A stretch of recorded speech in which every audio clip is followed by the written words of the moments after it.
मेरा आपसे एक क्वेश्चन है। हाँ जी, आपसे ये क्वेश्चन है, कभी क्या कोई पॉलिटिशियन से आप इन्फ्लुएंस हुए हैं? क्या आप कभी कोई सेल्स पर्सन से इन्फ्लुएंस हुए हैं? कोई शायद आपको फर्स्ट लुक में उतना अच्छा ना लगा हो, बट आगे चल के बातचीत के दौरान आप उनसे अट्रैक्ट होने लगे हैं। क्या कोई टीवी पर आए एडवर्टीजमेंट से आप इन्फ्लुएंस हुए हैं? अगर इनमें से किसी का भी जवाब हाँ है तो आप मैनिपुलेट हुए हैं। मैनिपुलेशन, ये सुनते ही शायद आपके मन में कुछ नेगेटिव सा थॉट आ सकता है, लेकिन जरा ठहरिए। मैनिपुलेशन सिर्फ एक कला है, एक आर्ट है, जिसमें शब्दों, हाव भाव और रणनीतियों का इस्तेमाल कर किसी व्यक्ति या कोई भी परिस्थिति को इस तरह से इन्फ्लुएंस किया जाता है ताकि वो चीज या फिर वो सिचुएशन आपके पक्ष में आ जाए, आपके फेवर में आ जाए। सोचिए, अगर आप अपने बॉस को कोई इंपॉर्टेंट प्रोजेक्ट के लिए राजी करना चाहते हो, या फिर अपने दोस्त को आप फिल्म के लिए मनाना चाहते हो जिसे कि आप देखना चाहे, ये सब मैनिपुलेशन की कला से संभव है। ये स्किल आपके प्रोफेशनल एंड पर्सनल लाइफ में एक गुप्त हथियार की तरह काम कर सकता है। आगे बढ़ने से पहले मैं आपको एक छोटा सा डिस्क्लेमर दे देता हूँ कि ये सिर्फ एक स्किल है, ये एक टूल है। ये डिपेंड करता है कि आप किस तरीके का पर्सनालिटी है। ये टूल आपके सिचुएशन को एज मच एज पॉसिबल आपके फेवर में लाने का हेल्प करेगा, चाहे इसमें आपका कैसा भी इंटेंशन हो सामने वाले के प्रति, चाहे वो पॉजिटिव हो या फिर बहुत ज्यादा पॉजिटिव हो। राइट? एक बात है कि प्लीज इसे गलत इंटेंशन से यूज ना करें, क्योंकि हम सबको पता है बॉस कि karma is the boss, it will return for sure with interest. Okay, so चलिए आगे समझते हैं हर एक टेक्निक्स को। Technique number 1, mirroring. Mirroring technique एक साइकोलॉजिकल टेक्निक है जिसका उपयोग किया जाता है ताकि आप दूसरे के साथ तालमेल बना सके बहुत ही इजीली और उन्हें अपनी ओर अट्रैक्ट कर सके। इस टेक्निक में आप दूसरे व्यक्ति का व्यवहार, भावनाओं और पर्सनालिटी को कॉपी करते हैं ताकि उन्हें लगे कि आप उनके जैसे ही है और आप पे ट्रस्ट करने लगे वो। अगर फॉर एग्जाम्पल कोई ज्यादा तेज बोल रहा है तो आप भी तेज बोलो, बट इसे अचानक से मत कीजिएगा। थोड़ा सा टाइम लेकर के धीरे धीरे अपना पिच को आपके ऑपोजिट में जो बात कर रहा है उन्हीं के पिच के लेवल पे ले जाइएगा। अगर कोई हाथ हिला रहा है तो आप भी हल्के से हाथ हिलाइए, इससे उन्हें लगेगा कि आप उनके जैसे ही है और आपसे कनेक्ट महसूस करेंगे। ये टेक्निक तब बहुत ज्यादा काम आता है जब आप किसी के साथ डेटिंग में फर्स्ट टाइम जाते हो। ये कनेक्शन बॉन्ड बिल्ड करने में बहुत ही हेल्पफुल टेक्निक है। तो चलिए अभी आगे बढ़ते हैं। Number 2, nagging technique. ये टेक्निक क्या कहता है? हल्की सी आलोचना करना ताकि सामने वाला आपको इम्प्रेस करने की कोशिश करे।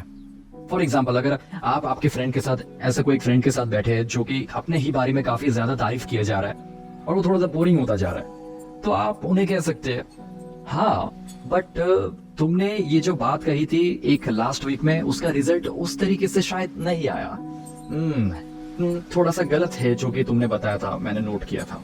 अब इससे वो आपको खुश करने के लिए कई सारे मेहनत करने लगे, बिलीव मी, ताकि वो अपने आप को सही प्रूफ कर पाए और आपके सामने उसका इंप्रेशन बने रहे। इसलिए आपको वो इम्प्रेस करने के लिए कुछ ना कुछ करता ही रहेगा।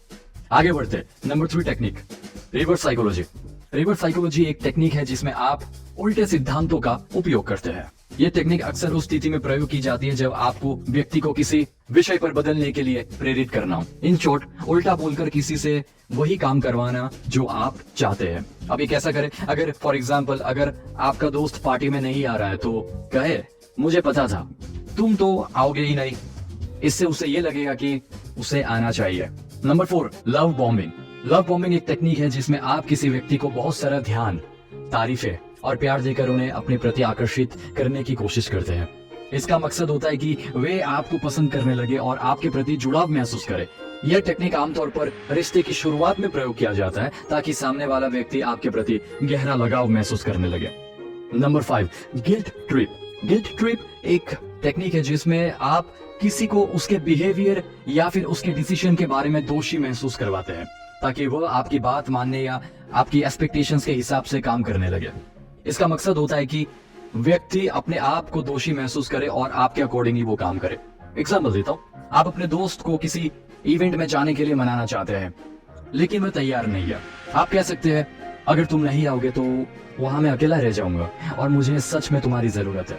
अब इससे आपका दोस्त गिल्ट महसूस करेगा और आपके साथ इवेंट में जाने का फैसला कर सकता है। अब नंबर 6, प्रेस्टीज। प्रेस्टीज टेक्निक का उपयोग तब किया जाता है जब आप अपनी प्रतिष्ठा, उपलब्धियों या फिर महत्वपूर्ण जो भी आपका गुण है उसको हाईलाइट करके आप किसी को प्रभावित करना चाहते हैं। इसका उद्देश्य है कि सामने वाला व्यक्ति आपको सम्मान दे और आपकी बातों को गंभीरता से ले। उदाहरण के लिए, अगर आप किसी नए प्रोजेक्ट पर काम कर रहे हैं और चाहते हैं कि टीम आपका समर्थन करे, तो आप कह सकते हैं, मैंने पहले भी कई सफल प्रोजेक्ट्स पर काम किए हैं और उसे बहुत ही अच्छी तरीके से पूरे किए हैं और मुझे यकीन है कि इस प्रोजेक्ट को भी हम मिलकर सफल बना सकते हैं। इससे टीम के लोग आपकी क्षमता और अनुभव को देखते हुए आपका समर्थन करने के लिए प्रेरित होंगे। ये एक काइंड ऑफ आपका प्रेस्टीज जो है, आप जिस लेवल पे, जिस स्टेटस पे, उससे आप एक काइंड ऑफ मोटिवेशन देते हो, एक आप इंस्पिरेशन देते हो आप अपनी टीम को। Number 7, future faking.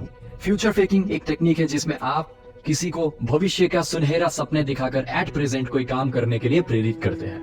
इसका मतलब है कि आप उन्हें भविष्य में होने वाला संभावित अच्छी चीजें के बारे में बताते हैं ताकि वे आपके बात मानकर आपके साथ काम करें।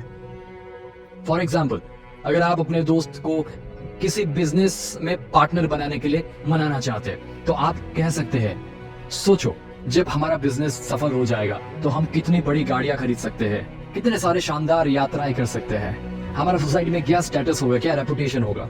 इससे आपका दोस्त भी भविष्य की उन संभावनाओं को देख करके आपके साथ जुड़ने के लिए प्रेरित हो सकता है। अब फ्यूचर फेकिंग का टेक्निक आप हमेशा अच्छे काम के लिए कीजिएगा, आप ऑथेंटिक होकर के कीजिएगा। Number 8 technique, self depreciation. Self depreciation एक टेक्निक है जिसमें आप अपने आप को हल्के फुल्के तरीके से नीचे दिखाते हैं या अपनी कमजोरियां या फिर उसका मजाक बनाते हैं। इसका उद्देश्य है कि सामने वाला व्यक्ति आपसे ज्यादा जुड़ाव महसूस करे और आपके अधिक मानवीय और विनम्र समझे। फॉर एग्जाम्पल, अगर आप नई टीम में शामिल हुए हैं और चाहते हैं कि लोग आपसे जल्दी घुल मिल जाए, तो आप कह सकते हैं, मैंने भी शुरुआत में कई गलतियां की है लेकिन उनसे सीखा भी है। इससे टीम के लोग आपको अपने जैसे समझेंगे और आपके साथ आसानी से घुल मिल जाएंगे, क्योंकि किसी को भी कोई एकदम सा परफेक्ट लोग से बॉन्डिंग बनाने में बहुत तकलीफ होता है। लोग इम्परफेक्ट होते हैं, लोग बहुत सारी गलतियां करते हैं, गलतियों के मोहताज होते हैं। अगर ये चीज आपने अगर खुल करके दिखा दिया ना, तो सामने वाले आपके साथ बहुत अच्छे से कनेक्शन बिल्ड कर पाएंगे। हम सिर्फ दिखाते स्टार्टिंग में कि हाँ मैं बहुत ही अच्छा हूँ, ये नहीं वो नहीं, एक्चुअली कोई भी अंदर से बहुत परफेक्ट नहीं होता है। तो ये टेक्निक का भी आप यूज कर सकते हो ताकि आप किसी के साथ भी बहुत जल्दी घुल मिल जाओ। तो दोस्तों, यहाँ पे होता है हमारा 8 मैनिपुलेशन टेक्निक्स कंप्लीट। नेक्स्ट में ऐसे ही कोई टॉपिक लेकर के आऊंगा ताकि आप मेंटली और साइकोलॉजिकली थोड़ा सा और कड़क बने। नेक्स्ट टॉपिक अगर मिस नहीं करना चाहते तो सब्सक्राइब कर लेना, वरना शायद आप मिस कर दोगे। सब्सक्राइब आपको भी पता है ये फ्री है। आपको कौन सा बेस्ट टेक्निक लगा जो आप यूज करना चाहेंगे तो मुझे प्लीज कमेंट में आप बता सकते हो, ताकि आपको मैं हो सके तो कुछ बुक्स भी रिकमेंड कर दूंगा। चलिए अब मिलते हैं कोई नेक्स्ट क्लिप में, तब तक के लिए नमस्कार।